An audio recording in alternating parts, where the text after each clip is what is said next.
Bienvenue à tous dans ce nouveau coup d'œil du jour. Un coup d'œil du jour qui fait suite à la très grosse mobilisation du jeudi 23 mars, donc il convient de prendre la mesure et de comprendre les causes et les perspectives qu'elle ouvre pour le mouvement social et populaire désormais. Alors, j'ai dit une très grosse mobilisation, hein, une mobilisation historique, puisqu'elle est au plus haut étiage de ce que nous avons connu dans ce mouvement, mais dans les mouvements précédents, hein, on est au niveau de ce qu'on a connu, de ce qu'on a pu connaître en 2010 par exemple, avec 3,5 millions de manifestants. Ça, c'est un fait. Mais il convient de s'interroger sur qu'est-ce qui a présidé au fait que justement un tel niveau de mobilisation a pu être obtenu, alors même que les fois précédentes, après le 7 mars, le 11 mars et le 15 mars, il y avait eu un reflux, et même un reflux important en termes de mobilisation, alors même qu'on approchait de la butée et de l'échéance sur la réforme des retraites. Ben, c'est tout simplement, bien évidemment, que la question démocratique est venue se joindre à la question sociale, et que la jonction et la conjonction des deux a donné une force nouvelle, un souffle nouveau, un élan nouveau, qui a permis ce rebond de mobilisation. Alors, prenons toutefois garde, hein, il y a eu un rebond de mobilisation. La colère sur l'usage du 49.3 s'est exprimée à cette occasion, le jeudi 23 mars. Est-ce que cette explosion de colère, ce besoin de la déverser et de la donner à voir pour dire à M. Macron et à son gouvernement que tordre le bras démocratique des citoyens de la sorte n'était pas convenable, est-ce que ça suffira à relancer la machine sur un cycle nouveau, ou est-ce que c'était une mobilisation ponctuelle en termes de force et de puissance?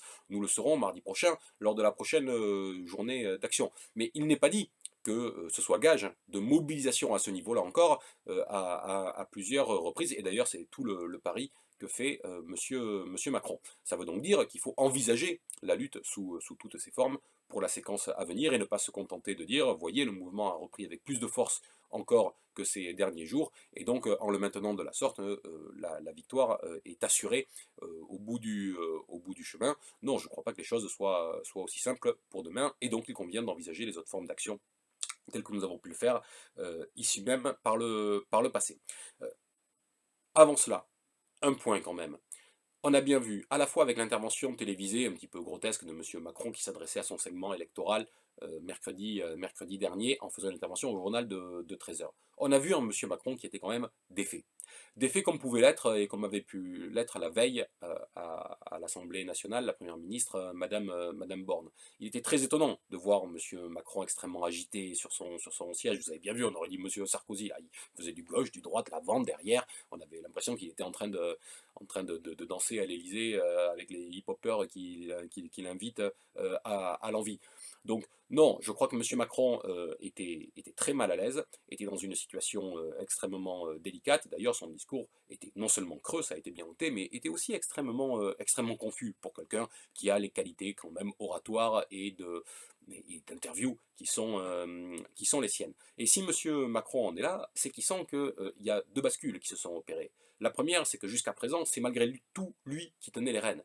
M. Macron est le maître des horloges tout le temps, il a bien compris que c'est une dimension essentielle en politique, et il joue à Saturne, voilà, et il a maîtrisé le calendrier très clairement de cette réforme des retraites. Sauf qu'il a échoué sur le deuxième aspect, qui est la méthode, le discours de la méthode même. Il a échoué sur ce point-là, qui est un point consubstantiel du macronisme. Le discours de la méthode, c'est cette forme de populisme du verbe, qui est un populisme du verbe qui se contente de parler à défaut de pouvoir agir et de vouloir agir. Donc, sur ce point-là, M. Macron a été mis en échec sur cette réforme des retraites, et ça m'amène au deuxième point, c'est que M. Macron est désormais en première ligne. Ce n'est plus simplement la question de la réforme des retraites qui est sur la table, ce n'est plus même au stade où nous en sommes la question de la personne de Mme Borne, mais nous sommes rentrés dans une crise de régime qui fait que M. Macron joue lui-même, à titre personnel, à la fois dans les deux corps du monarque présidentiel, à titre personnel pour M. Macron, mais au titre de la fonction présidentielle elle-même, joue son avenir. Et les choses sont appelées à changer et à évoluer si le mouvement populaire arrivait à ses fins. Donc on voit bien qu'il y a un changement extrêmement profond. Et le troisième échec, qui est celui de M. Macron, c'est qu'il ne trouve pas l'issue à la crise. Il ne la trouve pas parce qu'il ne donne pas la sensation de vouloir la trouver et la chercher. Il s'est contenté de manière un petit peu paresseuse, comme il l'avait fait à la sortie du mouvement des Gilets jaunes, mais avec succès à la sortie du mouvement des Gilets jaunes. Quoi qu'on en pense, hein, je suis en désaccord avec ce qu'il avait fait, mais il avait essayé d'apparaître comme le représentant du parti de l'ordre. Et, qu'on le veuille ou non, ça avait plutôt bien fonctionné, en attestent d'ailleurs les résultats aux élections législatives, pas législatives, excusez-moi, aux élections européennes, quelques semaines après. Bah, là, M. Macron a essayé de faire la même chose, d'apparaître comme le représentant du parti de l'ordre. Sauf que comme il n'a pas cherché à apporter de réponse à la question démocratique, il ne l'a pas fait lors de son intervention télévisée. Au contraire, il s'est même enfermé dans une posture. Vous l'avez entendu dire, il n'y a pas de majorité alternative. Sauf qu'en disant il n'y a pas de majorité alternative, que dit M. Macron? Il dit à la fois que ça le renvoie au fait que lui-même n'a pas de majorité, mais que non seulement ni lui, ni les oppositions potentielles n'auraient là de majorité, mais il ne propose pas de sortie de crise à cela, puisqu'il ne propose ni référendum, ni dissolution. Autrement dit, ce que je suis en train de dire, c'est que M. Macron s'enferme dans la posture du parti de l'ordre, mais en apparaissant, en réalité, avant tout, comme un conservateur.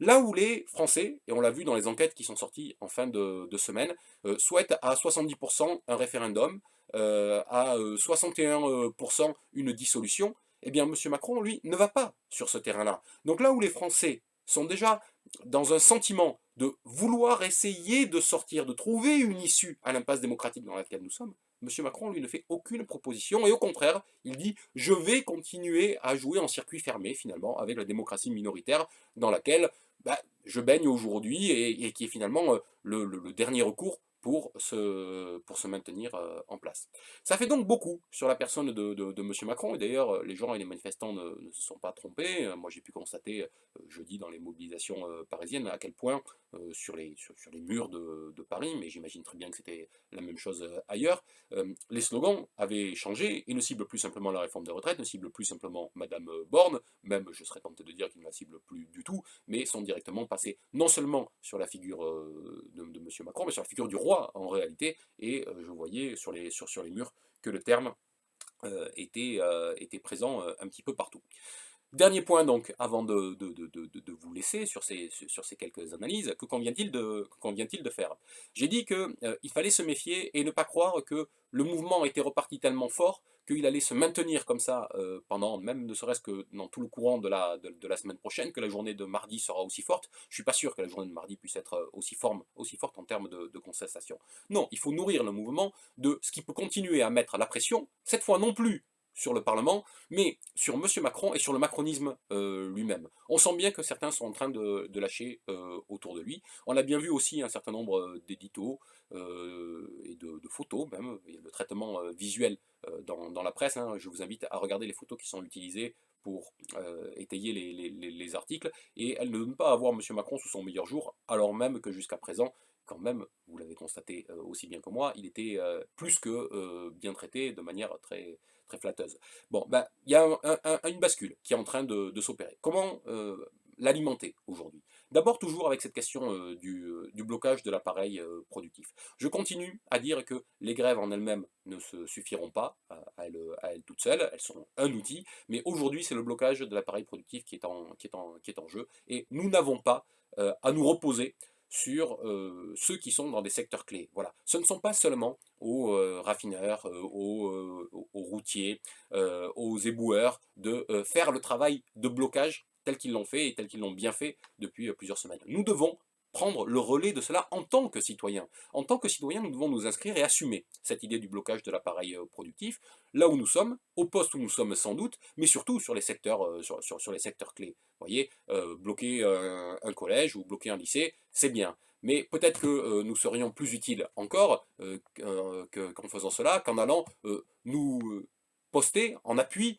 de ceux qui sont déjà en train de bloquer des secteurs clés essentiels et bloquer l'appareil productif de la sorte. C'est le premier point. Le deuxième point, c'est qu'une bascule est en train de s'opérer sur la question de la violence. Je disais que M. Macron avait fait le pari du parti de l'ordre, que c'était un pari qui était en partie perdu, puisqu'il était d'abord apparu comme un conservateur, peut-être plus que comme le tenant du parti de l'ordre, mais il est peut-être en train de faire en sorte n'apparaître même plus comme le tenant du parti de l'ordre, à son corps défendant. Mais on voit que tous les débordements qui ont pu avoir lieu dans les forces de l'ordre, je dis bien dans les forces de l'ordre, aujourd'hui sont documentés, ils sont publics, ils sont partout dans les médias, et ils rendent intenable la stratégie qui était celle de M. Macron d'apparaître à la fois comme le tenant du parti de l'ordre, mais d'apparaître également comme celui qui, en ayant cette position-là, pouvait mettre de l'huile sur le feu et ajouter à la conflictualité en se disant que ça allait le servir in fine. Aujourd'hui, il va être obligé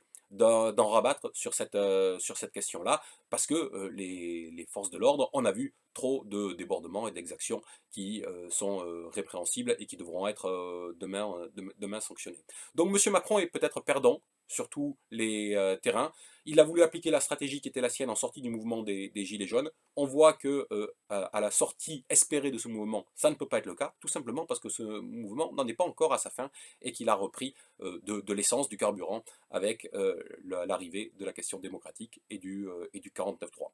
Une fois encore, il faut battre le fer tant qu'il est chaud. M. Macron est en situation de grande fragilité. La semaine à venir est décisive. On voit que l'image de la France est largement écornée. Quand je dis l'image de la France, ce n'est pas l'image de la France politique, ce grand peuple politique qui se donne à voir en se saisissant des questions qui sont les siennes, c'est celle du pouvoir. Il y avait un sommet européen à Bruxelles jeudi. Lors de ce sommet européen auquel M. Macron est arrivé par une porte dérobée, hein, il faut bien le voir, eh bien M. Macron n'a plus les marges de négociation qui seraient et qui étaient les siennes il y a encore quelques jours. De même, en politique intérieure, il est obligé d'en rabattre sur les textes qu'il souhaitait présenter. Il a notamment dû reporter la loi sur l'immigration. Donc on voit bien que M. Macron est dans une situation de grande fragilité. Les jours qui viennent vont être des jours décisifs. Plus que jamais, il faut et il convient de maintenir la pression telle que nous l'exerçons, de l'accroître, car désormais la victoire est à portée de main. Allez, portez-vous bien, je vous invite à mettre un petit pouce bleu si vous avez aimé cette vidéo, comme toujours, à vous abonner à cette chaîne ou à me retrouver sur mon blog www.cocq.wordpress.com, et on se retrouve très vite, vu la situation mouvante que nous connaissons, pour un nouveau coup d'œil du jour. A bientôt, salut!